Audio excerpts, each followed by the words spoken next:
بسم اللہ الرحمن الرحیم۔ دوستو، حرام سے بچنے کی کوشش کرو۔ حرام یہی نہیں ہوتا کہ کمائی حرام ہے، اگر آپ غلط کام بھی کرتے ہیں وہ بھی حرام ہے۔ اگر آپ کسی کی غیبت کرتے ہیں، کسی کے خلاف کوئی بات کرتے ہیں، کوئی پروپیگنڈا کرتے ہیں، وہ بھی حرام ہے۔ یعنی ہر وہ کام جو آپ اللہ اور اللہ کے نبی صلی اللہ علیہ وسلم ان کے فرمان کے خلاف کرتے ہو وہ حرام ہے۔ تو ان چیزوں سے بچو۔ کمائی کے بارے میں اللہ کے نبی صلی اللہ علیہ وسلم ان کی حدیث ہے کہ اگر آپ نے یہی سمجھ لیں کہ ایک سمندر ہے، ایک قطرہ بھی اس کا پیشاب کا یعنی کہ سمندر میں اگر ڈال دیا تو وہ سارا سمندر گندا ہو جائے گا۔ یعنی کہ آپ کے پاس پینے کے لیے پانی ہے تو آپ ٹینکی سمجھ لیں۔ اگر میں آپ کو کہوں گا نا گلاس، تو آپ سمجھیں گے چلو گلاس تو کون نہیں، ٹینکی آپ کی جو پانی کی ہے، جو پینے والا پانی وہ بھری ہوئی ہے، اس میں اگر آپ ایک قطرہ بھی گندگی کا، کوئی بھی پیشاب، کوئی کسی چیز کی بھی پھینک دو تو وہ کیا ہے، سارا ہی گندا ہو جائے گا، کوئی بھی اس کو نہیں پیے گا۔ بالکل آپ کی کمائی میں اگر ایک پیسہ بھی حرام کا آ گیا تو ساری کمائی آپ کی حرام ہو گئی، ایک پیسہ بھی۔ تو ابھی آپ کو سوچنا پڑے گا کہ آپ صبح سے لے کر شام تک جو آپ مارداڑ کرتے ہیں اس میں کتنی حلال ہے، کتنا حرام ہے۔ اللہ کے نبی صلی اللہ علیہ وسلم ان کی حدیث ہے کہ اگر آپ ایک لقمہ حرام کا کھا لیتے ہیں، یعنی کہ حلق سے نیچے چلا جاتا ہے، تو 40 دن کے لیے آپ کی کوئی دعا، کوئی نماز، کوئی عبادت قبول نہیں ہوگی، 40 دن کے لیے۔ تو ابھی یہ آپ مجھے بتائیں کہ ایک لقمہ حرام کا 40 دن کی ہر آپ کی عبادت، ہر نیک کام، ہر چیز وہ قبول نہیں ہوگا۔ یعنی کتنی ممانعت۔ تو اگر ہو ہی سارا حرام کا، یعنی کہ کمائی حرام کی، کھانا حرام کا، پہننا حرام کا، رہنا حرام کا، آگے اولاد کو بھی حرام کا کھلانا، تو پھر کیا بنے گا؟ اس کی دعا قبول تو درکنار، وہی اللہ کو قبول نہیں ہوگا۔ یعنی کہ جب اس نے یہ سارا ہی حرام کا کیا تو وہ اللہ کو قبول نہیں ہوگا۔ تو اس لیے حرام سے بچنے کی پوری کوشش کرو۔ کیوں؟ حرام میں لوگ یہی سمجھتے ہیں جی خنزیر کا گوشت حرام ہے، کتے کا گوشت حرام ہے۔ ہر وہ گوشت حرام ہے جو حرام کی کمائی سے آپ کھاتے ہو، کماتے ہو، لاتے ہو۔ سپوز آپ نے بکرے کا گوشت خریدا، حرام کی کمائی سے خریدا، تو وہ حرام ہو گیا۔ وہ یہ سمجھ لے کہ آپ نے خنزیر کا گوشت کھایا۔ وہ یہ نہیں کہ آپ ضرور خنزیر کا گوشت کھائیں گے تو حرام ہوگا، نہیں، ہر وہ چیز جس میں آپ کی حرام کی کمائی شامل ہو گئی وہ آپ کے لیے حرام ہو گیا۔ وہ خواہ خنزیر ہو، ہاں بکرے کا گوشت ہو، بکری کا ہو، مرغی کا ہو۔ یہاں تک کہ اگر آپ کو کوئی دعوت دیتا ہے، اللہ کے نبی صلی اللہ علیہ وسلم ان کا فرمان ہے کہ اگر کوئی آپ کو دعوت دیتا ہے تو قبول کرو، لیکن اگر آپ کو یہ شک ہے کہ اس کی کمائی میں یعنی کہ حرام شامل ہے تو پھر ٹھیک ہے، آپ اگر دعوت پہ جاتے ہیں تو جائیں، ساتھ اپنا پانی لے جائیں، وہاں بیٹھیں، پانی اپنا پئیں، بہانے بہونے سے نہ کچھ کھائیں تاکہ ان کو بھی محسوس نہ ہو، اور آپ اللہ کے نبی صلی اللہ علیہ وسلم ان کی سنت بھی پوری کریں۔ بے دعوت پہ گئے تھے تو نہ کھائیں۔ تو کہنے کا مطلب یہ ہے کہ حرام سے، حرام میں جھوٹ بھی آ جاتا ہے، جھوٹ اگر بولو گے تو حرام ہو گیا، کیونکہ جھوٹ سے آپ کسی کو نقصان پہنچاؤ گے اور اپنا فائدہ کرو گے نا۔ اگر آپ وعدہ خلافی کرتے ہیں تو یہ بھی حرام ہو گیا، کیونکہ وعدہ خلافی بھی آپ اپنے مفاد میں کرتے ہیں، دوسرے کو نقصان پہنچانے کے لیے۔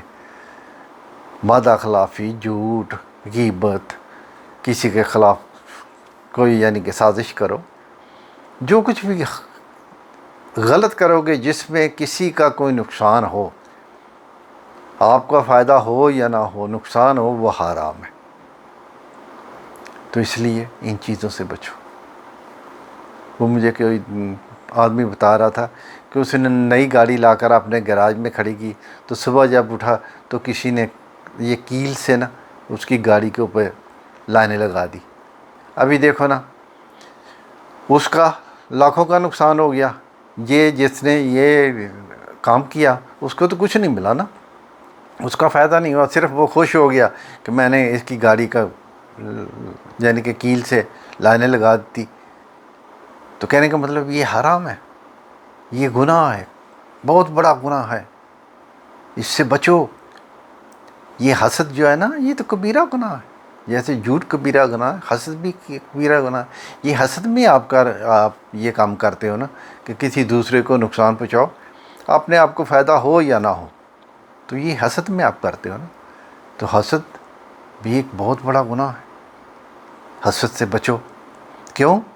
حسد میں کیا ہوتا ہے کہ آپ کسی کو اللہ نے اگر کچھ دیا ہے تو آپ کو اللہ کی یعنی کہ وہ عنایت پہ، اللہ کی تقسیم پہ اعتراض ہے کہ اللہ نے اس کو کیوں یہ گاڑی دی، اللہ نے مکان کیوں دیا، اللہ نے اس کو یہ کیوں دیا، وہ کیوں دیا۔ تو یہ اللہ کی تقسیم پہ آپ ناراض ہو رہے ہیں، یعنی کہ حسد کر رہے ہیں۔ اس کی کمائی، اس کا گھر، اس کی گاڑی، یہ اگر کہو کہ بھئی اس نے یہ غلط طریقے سے یعنی کہ بنایا یا گاڑی خریدی، وہ اس کا اور اللہ کا معاملہ ہے، تیرا نہیں۔ تو رستے میں جاتے گناہ اکٹھے کرتا ہے، کسی کو گالی دیتا ہے، کسی کا بولتا ہے، گھر کے پاس سے گزرے گا تو بولے گا یہ حرام کی کمائی کا بنا ہوا ہے۔ تو یہ کیا ہے؟ یہ تو گناہ اکٹھے کر رہا ہے، اس کا کوئی نقصان نہیں کر رہا، تو اپنا نقصان کر رہا ہے۔ اس کا اگر اس نے اگر غلط پیسہ لگایا تو وہ اللہ کو جواب دے، تیرے کو تو نہیں جواب دے۔ ہاں اگر تیرے سے لے کر اس نے لگایا اور دیتا نہیں، پھر تو کہہ سکتا ہے کہ بھائی میرے اتنے لگایا، میری اس نے زمین پہ قبضہ کیا، تو وہ تو ایک بات ہوئی۔ تو ایسے ہی کسی کی اچھی گاڑی دیکھی تو اس نے یہ فلاں ڈاکہ مارا ہے، کسی کے اچھے کپڑے کسی نے پہن لیے تو وہ اس نے یہ کر دیا، یعنی ہر وقت نکتہ چینی، حسد حسد حسد۔ یہ تو ایسے ہے جگہ، یعنی کہ زیادہ پاکستانیوں کے خون میں شامل ہو گیا ہے حسد۔ تو اس سے بچو، یہ بھی ایک گناہ ہے، یہ بھی حرام ہے۔ تو حرام میں ہر وہ چیز آ جاتی ہے جو آپ کسی کو نقصان پہنچائیں، یا اللہ اور اللہ کے حبیب صلی اللہ علیہ وسلم انہوں نے منع کیا اور تم کرتے ہو، تو وہ حرام ہے، اس سے بچو۔ یہ مت بھولو کہ اگر حرام کما کر آپ اپنی اولاد کو کھلا رہے ہو تو وہ حلال کے ہوں گے، نہیں، وہ حرام کے ہی ہوں گے، لاکھ کوشش کر لو۔ یعنی کہ وہ جب بھی کریں گے وہ حرامیوں جیسا کام کریں گے، حلال جیسا کوئی نہیں کریں گے۔ تو اگر آپ نے اپنی اولاد کو اچھا دیکھنا ہے یا آگے ان کی اولاد کو اچھا دیکھنا، تو آپ اپنی کمائی کو صحیح کرو، اپنی عملوں کو صحیح کرو، اپنے کاموں کو صحیح کرو، تاکہ ایک تو کسی کو کوئی نقصان نہ ہو، دوسرا اللہ اور اللہ کے حبیب صلی اللہ علیہ وسلم ان کا کوئی قانون نہ ٹوٹے۔ اگر کوئی قانون ٹوٹ گیا تو آپ یعنی کہ گرفت میں آ جاؤ گے۔ یہاں تو چلو آپ دادا لگا کے جھوٹ شوٹ بول کے بچ جاؤ گے، لیکن وہ جو عدالت لگنے والی ہے اس عدالت میں تو کوئی بچ نہیں سکو گے،